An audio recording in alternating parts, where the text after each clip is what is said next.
All right, so let's talk about some movies for a bit, man. So first off, we will start with Mortal Kombat Legends Snowblind, right? This is Right. the newest Mortal Kombat animated movie from Warner Brothers, i.e., True Warner Brothers Animation. Sorry. Um, and I'll just do a little preamble here, but Ricardo, if you don't mind, I want you to do the synopsis, right? I have been really enjoying these films so far. We've gotten, well, two Right. so far and this one, right? So that makes it three. I do like that they know who the audience is. It's really for the fans. But the story is simple enough that even non-fans could get on board, right? They don't try to overcomplicate things. They're not trying to make it more than what it is. It is essentially an ultra-violent action game that they pay in tribute to. So that's exactly what they show here. I mean, the fights are fast, they're relentless, they're brutal. I like how they capture the revival of the Mortal Kombat series, right? Like what we've got over the past decade or so, right? Yep. Because yeah, I mean, believe it or not, I mean the movies kind of feeling, you know what I mean? They're really getting, they're not really Yeah. sticking the landing, man. You know what I Yeah. mean? Yeah. The live action And stuff has been yeah, big disappointment. yeah, and it sucks too because right after Battle of the Realms, which was the second film we got in this series here, I was actually like thinking, okay, well, if Warner Brothers really like committed to staying true to the essence of Mortal Kombat, I mean that this live action movie that they would have dropped last year was gonna be fire. Actually, Yeah. no, it was trash. Actually, it was my pick for Yeah. worst film of 2022, right? Sorry, Right. 2021, sorry, right? Yeah. But yeah, I mean, I did quite low as well. Yeah. you didn't what, sorry? I had it quite low as well. Oh yeah, yeah. I mean, it was just such a colossal failure, man. And it was so bad that even the 1995 movie was leagues better than that, right? Yeah. Which is Come on. funny because I felt that Battle of the Realms itself was a better Annihilation than Mortal Kombat Annihilation, the movie from Right. 97, right? Which is funny. But going into Snowblind, right? So I literally went into this blind, right? I saw a snapshot of the trailer, but I didn't want to watch it. I wanted to go in as blind as possible. But Yeah. I didn't notice a new character, so to speak, right? So I was thinking, okay, so because if you remember from the last film, they said that it was the final tournament, right? That's what Shao Kahn says. The final tournament, it's done. Mortal Kombat is done. That's what Liu Kang said. The end of the movie is done. So we have a new movie here. So what's going on? But yeah, Ricardo, Right. before you jump into the synopsis, just want to just run through your quick thoughts on these movies so far, these animated Mortal Kombat movies.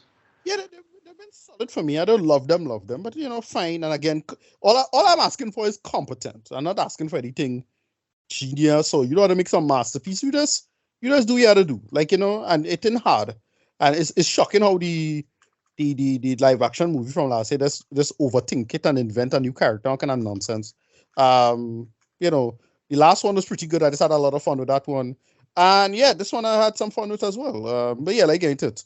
So the quick synopsis is that it focuses on well, starts off with Sub Zero.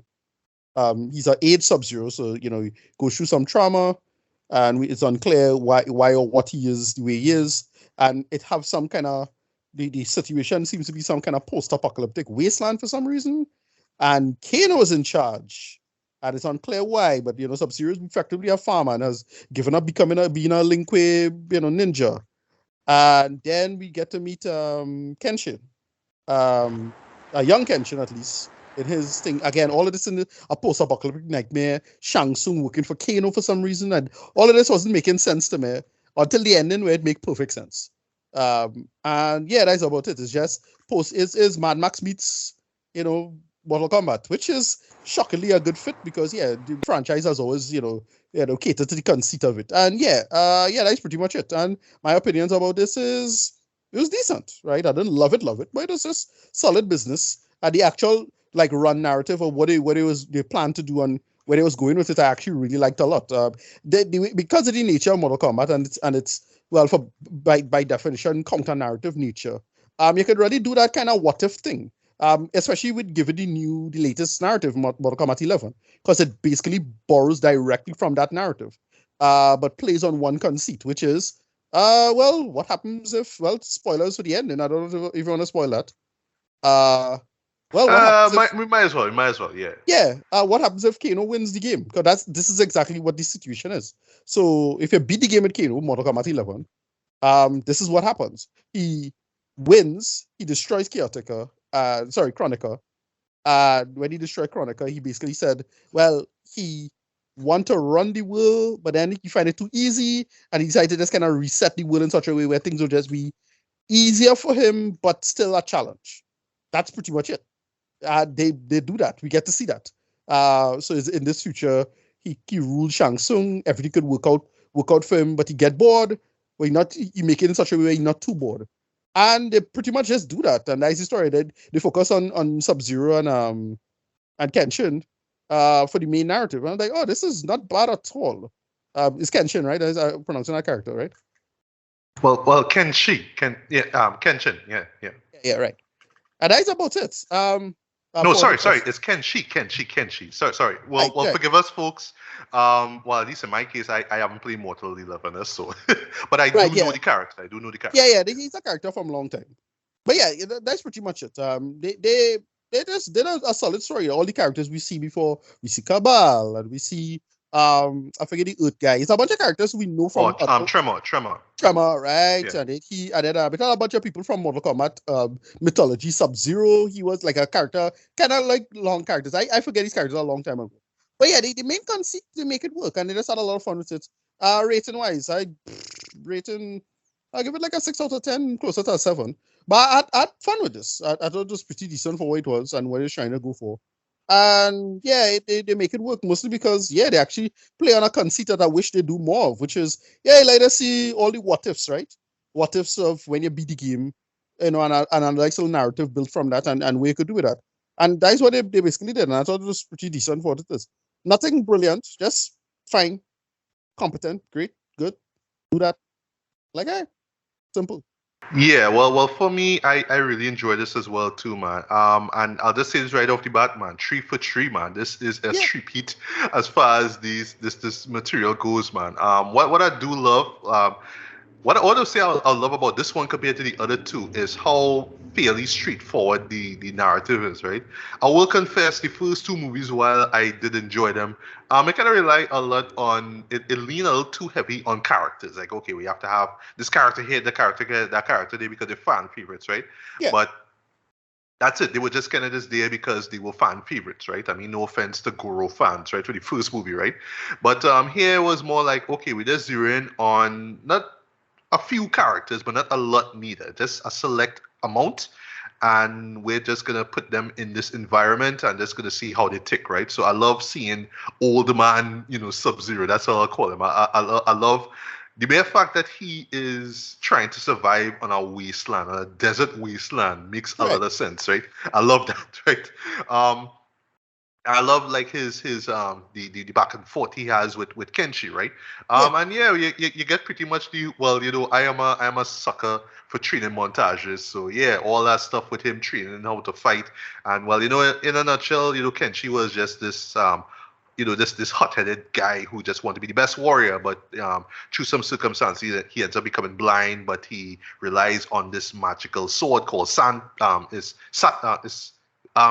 that's it. Sento. Right. Yeah. And I just love the whole, like him Sub-Zero being this weathered down warrior, treating this hothead now, how to fight and but I just love how it all comes together. Like, you know what, I'm blind, I can't do this anymore, I can't be a fighter, but Sub-Zero's like, no, you know what I mean, like, trust the other senses. I mean, it's martial arts 101, but I am a sucker for that shit. Yeah. I just love it, all that kind of stuff, right? I love the world of this, right? Very grim, very dark. Yes, it is inspired by Mad Max, right? And you could see bits of North Star inspiration as well, too, right? Right. What caught me by surprise, though, and I thought this was a great fit, was the Western aspect of it as well, right? Because if you look at it, technically it is a Western. It is, big bad guy ruling the West. Old man could take him down, but he don't want to because he want to live a life of peace. Youngster want to try it. He nearly get killed, but now the old man had to treat the youngster. Now the youngster going to save the people from this guy dread. And that is a Western trope, right? And I also had to give the show points for incorporating some spaghetti Western vibes in it too, especially with the gunslinger like character, the way how he just guns down people. Kino, boy, my God, this man's an asshole dread. But that's what we love about it too, but this one, it's like, jeez, boy, like Kino with that blicky, boy, like, You know? That few moments with this guy just pull out his gun and just gunning people down, headshots. Okay, I think it had a Wow. character. I don't know if the woman was. I think it was supposed to be Johnny Cage's kid and Jax's kid fighting each other. These two women, and they Oh, were okay, friends. okay. I think that's supposed to be Johnny Cage's kid and Jackson's because Johnny Cage and Sonya had a daughter, and then Jax had a daughter. That would So like, explain because I was watching her face and her costume. I was right, wondering if this was supposed to be I think, Sonya or somebody related to Sonya. right. That's basically what it was. So Yeah. it was, but that's the whole point that this is the nightmare scenario because again, two enemies of Kano, being put in a dark situation like that. Because Yes, yes, I yes. basically, yeah, it's basically Kano win. Kano won the tournament. He beat Chronicle, and he get to control the time thing now. Because yeah, that's basically what Mortal Kombat 11 is, which is I actually like that game for it was. This whole big time travel storyline. And this Right. woman, this elder, I forget she's an elder god or something along the lines of a titan or something like that, and she basically controls time. She had the power over time. I forget the exact details, but basically she tried to like control everything, and then like if you beat her, you get to change time. But I would like to see if they'll do that with other characters. Well, in the main continuity, it's Liu Kang wins, and Liu Kang becomes the god of the world. He kind of replaces Raiden, in the narrative, which is great. Yeah, yeah. But then Agreed. there's a great DLC as well, which I love, where in this DLC, they had to do some more time travel chicanery involving Shang Tsung. And what they did with that, really love. Like, I hope, like, from the ending, again, I recommend you watch this. The Mortal Kombat 11 DLC has a great ending where you get to play as Shang Tsung in some new time travel chicanery. And then it comes back full circle where Shang Tsung and Liu Kang has to fight in a big final battle. And how it ends is that if you could play it as Shang Tsung or play it as Liu Kang, and the way how they play it is like, well, both games can be two separate worlds now, almost now, where Liu Kang ruling the world as the new god, Fire God Liu Kang, and then Grand Titan Emperor or Elder God Emperor Shang Tsung. Now. Like it come back full circle because yeah, there was the two main antagonists of the series, right? Yeah, that's about it. But as far as this goes, this was pretty good for what it was. I mean, Kano beating Chronica and that world he decided to shape. Kano being the psychopath he is, he just decided to create a Mad Max world and it's all him. That make it work. And then they just frame Sub-Zero for what it is. And then Sub-Zero have a whole issue with I think he still has a pact with Scorpion. So they bring back Scorpion at the ending because, of course, we had to bring back Scorpion. But that's about it. They make it work for what it is. Because I think Scorpion, his undead nature, does be somewhat immune from the time travel chicanery. I think so. So he like that Kano won't be able to beat him. But yeah, what they do with it, was the action was great. Like it had this kick-ass moment when he uses Sansa time to try to erase Sub-Zero, and then Sub-Zero with his last hand send a thing and stop him. That was pretty badass. Yeah, it's just little stuff like that. And then Kenshi himself was pretty badass too. Start off like a kind of young Liu Kang character. It's implied Liu Kang is long dead in this dark timeline apparently. But yeah, he's the new hotness. He comes up, and yeah, what they do with his arc is very very similar to his main arc. He gets his sword. He does a lot of magic stuff. It's true a different method with Shang Tsung, which I liked. Yeah, they make it work. I mean, it's all of that little stuff. As I said, we mentioned earlier with the two characters, there's a bunch of side characters. If you know from the games, there's a bunch of side characters. So Cabal and the guy was the Earth guy powers and Tremor. I think he was the fourth or fifth game. I can't remember. It's like No, not four. No. Probably five. Well, sorry, is it five or probably six? I one. think Yeah, I 5 or 6. remember. I can't remember. Yeah. Well, but I had fun with this. I didn't worry to like look up all of this because when they did the ending, I was thinking to look it up, thinking it's some new continuity or I missed something. But what they did is again my last point, and then I'll repeat my last point. It says actually would like to see more of this where you just they just play out the continuity of an ending. There's some ending, and whatever that ending is, you play that out. And I'd love to see other characters' endings. So Kano's ending is pretty cool. They carry that to its logical space. I like that. Jax's ending is actually pretty cool. I'd like to see them carry that to a logical space, and so on and so forth. Make it work. You can make this indefinite kind of storyline again. What if stuff like Marvel? What if just do counterfactual from the narrative as we understand it, and then play from there. And yeah, rating as I said 6. Out of 10, closer to a 7. I had fun with it. Fights were badass. People getting cut in pieces and parts and whatnot, right? And jaws getting discombobulated or whatever it is. Yeah, I enjoyed it. And dude's getting shot in the head, Joe. Like, Yeah, you jeez, know, right? I you know. mean, again, Kino with that blicky, right? Yeah, you know. Yeah, I agree with you wholeheartedly, man. For me, because I'm not versed in all things Mortal Kombat, it didn't like I knew that they were doing like a faithful enough adaptation of like Mortal Kombat 11 onwards. Like I know that they were going for the newer games, right? The Yeah, the NetherRealm Studios games, right? I know that's right. what it's leading towards, right? But I didn't mind it at all, right? It didn't take me out of the show at all, right? For me, what I really do appreciate is how it continues the story, right? And it doesn't rely on the tournament itself of Mortal Kombat to justify everything, right? It's years afterwards, and we see what happens, right? I love that. Yeah, I do like the whole big reveal with the whole with the whole time travel stuff and all that thing. That worked for me, right? yeah, I do wish that the show kinda like explored that just a little bit longer. Could they just kind of show it, but they just give you like a little bit of detail and then it jumps into a fight, which is cool. But I wish that we could have got a little bit more detailed backstory into how this happened. And I also felt at the end, even though it makes sense in a Mortal Kombat way, I thought it was a little bit rushed. You know what I mean? But I do right. like the possibility of what it opens, right? But really, what impressed me was just this world of Mortal Kombat, the world presented in this movie, this dark post-apocalyptic world, man. And again, I just love that Sub-Zero is in the heart of this deserty wasteland, right? It Yeah, works, right? Kino is just a dick throughout, boy. But that's what you love about it too. Like he just shines as a villain, boy. Like he just have no chill at all, boy. You know what I mean? And great moments involving him and Shang Tsung. I don't want to spoil anything beyond that though.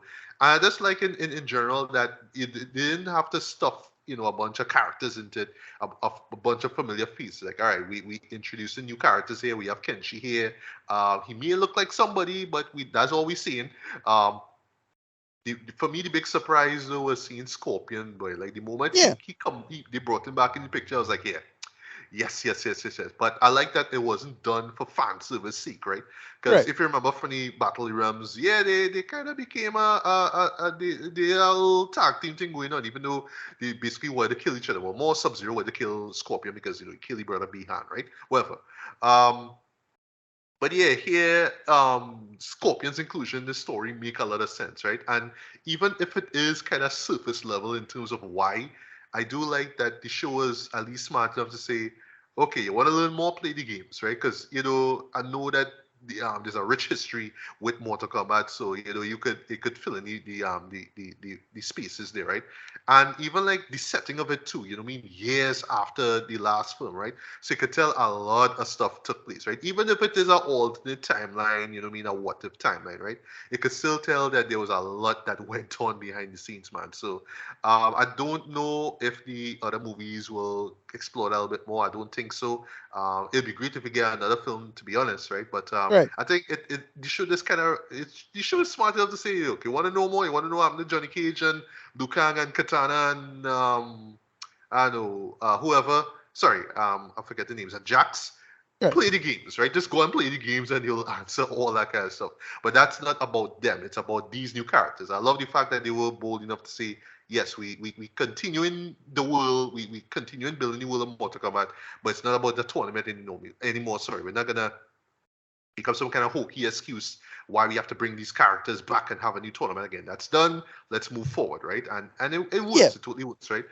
You get just some sweet violence or sweet kills in this though. Some spaghetti western inspired moments, especially with the gunslinger. One scene involving oh gosh, involving Kenshi being tied up, so to speak, right? Yeah, that moment was straight up spaghetti western. Though. Like I love how they just went all in with that, right? And yeah, I mean that's how he comes back now and he teams up with Scorpion and Sub-Zero in the end. It was just one badass scene after another, man. And yeah, I mean, again, this is just another win, another again 3 for 3 in terms of these Mortal Kombat films, man. So rating wise, I'm gonna rate this as a guilty pleasure movie, man. Cause yes, another year, another guilty pleasure, another Mortal Kombat movie, right? So yeah, I'm gonna give this a lighter, decent 4 out of 5, man. I really enjoy this. Um, I can't wait to see what we get next in this Wheel of Mortal Kombat. Now I'm wondering now with this new progression into these Mortal Kombat movies now. are we going to get like something similar to like the DC animated universe now? So are we gonna get like, I don't know, 10, 15 Mortal Kombat movies, and it's gonna end with some sort of Flashpoint Paradox X kind of moment, like some No. big cataclysmic moment in the world of Mortal Kombat, and that ends the whole universe there. But point is, Well, I do see a cinematic universe, if you will, an animated universe growing out of this franchise, man. But yeah, I mean right. they're on a roll, man. But Ricardo, you think you'll get something along the line of what Warner Animation gave us in terms of like DC content? No, maybe. I mean, they could do that, but the thing is, we already got that in the games. Like that narrative already exists in the games. Raiden did that. He reset the storyline. So, like, they kind of do it already, and then at the end, they kind of do that again. So, yeah, maybe like the end of the games. If they follow the games, then maybe. But I don't know. Maybe I don't know. We'll see. Because again, I'm not so super invested in these movies as it is. It's fine. It's like whatever. All right. I understand. But yeah, I mean, the kind folks at Warner Bros. Knock it out the park again with this one. This is another solid entry in the Mortal Kombat animated film universe. Again, this puts the live action films to shame, even the first film. Sorry to say that, but yeah, man, I just can't wait to see what we get next year with this Mortal Kombat Legends series, man. So yeah, Yeah. Treat.